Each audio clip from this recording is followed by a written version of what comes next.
আমার বলা আছে তাদের অনেক কষ্ট হচ্ছে, তারা পানিতে ডুবে যাচ্ছে, তাদের বাড়ি ঘর ডুবে যাচ্ছে পানিতে। ঘরে থাকতে পারতেছিলাম না, কাপড় চোপড় যা আছে বাচ্চাদের মানে সব কিছু নিয়ে আর কি চলে আসছে দেওয়ার জন্য। অনেক মনে হয়েছে, অনেক মানুষের ঘর বাড়ি ডুবে গিয়েছে।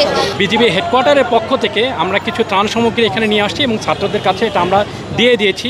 আমরা খেয়ে দিয়ে তো চুপ করে বাসায় বসে থাকতে পারি না, এই জন্য বাচ্চাদেরকে নিয়ে আসলাম চলে। ভবিষ্যতে যদি প্রয়োজন পড়ে বর্ডার গার্ড বাংলাদেশ সবার সাথে কাঁধে কাঁধ মিলিয়ে দেশের সাহায্যে এগিয়ে যাবে। কষ্ট লাগতেছে কিন্তু আমরা তো কিছু করতে পারতেছি না, এই জন্য আর ঘরে থাকতে পারতেছিলাম না। কাপড় চোপড় যা আছে বাচ্চাদের মানে সব কিছু নিয়ে আর কি চলে আসছে দেওয়ার জন্য। আমি চাই যে সবাই বাংলাদেশে যারা আপনার আর্থিকভাবে সচ্ছল সবাই এটা হেল্প করার জন্য, তাহলে দেখা যায় কি যারা আপনার এখন অসহায় আছে তারা আর কি একটু হলেও হেল্প হবে।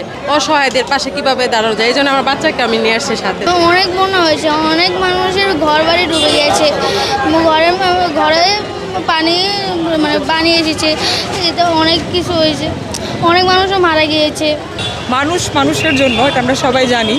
তো আমার দেশের মানুষ এত কষ্টে আছে, একটা নির্দিষ্ট পুরো দেশের না কিন্তু একটা নির্দিষ্ট এলাকার মধ্যে, যাই হোক আমরা এখানে বসে তো আমরা সুখে থাকতে পারি না, আমরা খেয়ে দিয়ে তো চুপ করে বাসায় বসে থাকতে পারি না, এই জন্য বাচ্চাদেরকে নিয়ে আসলাম চলে।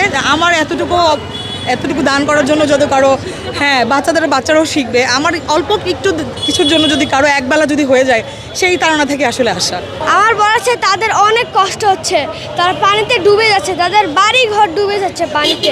আমাদের মহাপরিচালক মহোদয়ের নির্দেশনা মোতাবেক আমাদের যতগুলো ব্যাটালিয়ন রয়েছে সবগুলো ব্যাটালিয়ন তাদের নিজস্ব ব্যবস্থাপনায় বিভিন্ন জায়গায় এই ত্রাণ সামগ্রীগুলো তাদেরকে পরিবেশন করছে, তাদের কাছে পৌঁছে দিচ্ছে। যেহেতু এখানে ছাত্ররা এই ত্রাণ সামগ্রী সংগ্রহ করছেন, তাই আমরা আমাদের পিলখানা আমাদের বিজিবি হেডকোয়ার্টারের পক্ষ থেকে আমরা কিছু ত্রাণ সামগ্রী এখানে নিয়ে আসছি এবং ছাত্রদের কাছে এটা আমরা দিয়ে দিয়েছি। আমরা চাই ছাত্ররা যে উদ্যোগটা নিয়েছে এটা একটা প্রশংসনীয় উদ্যোগ, তাদের পাশে দাঁড়ানোর জন্য আমরা একটা স্বল্প পরিসরে একটা চেষ্টা করেছি। ভবিষ্যতে বর্ডার গার্ড বাংলাদেশ তাদের পাশে থাকবে, যে কোনো মুহূর্তেই তাদেরকে সাহায্য করবে। এখানে আমরা মূলত শুকনো খাবারগুলো নিয়ে আসছি, শুকনো খাবার যেগুলো তাদের এই মুহূর্তে বেশি প্রয়োজনীয়, পানি, ঔষধ, সেগুলো আমরা এখানে দিয়েছি।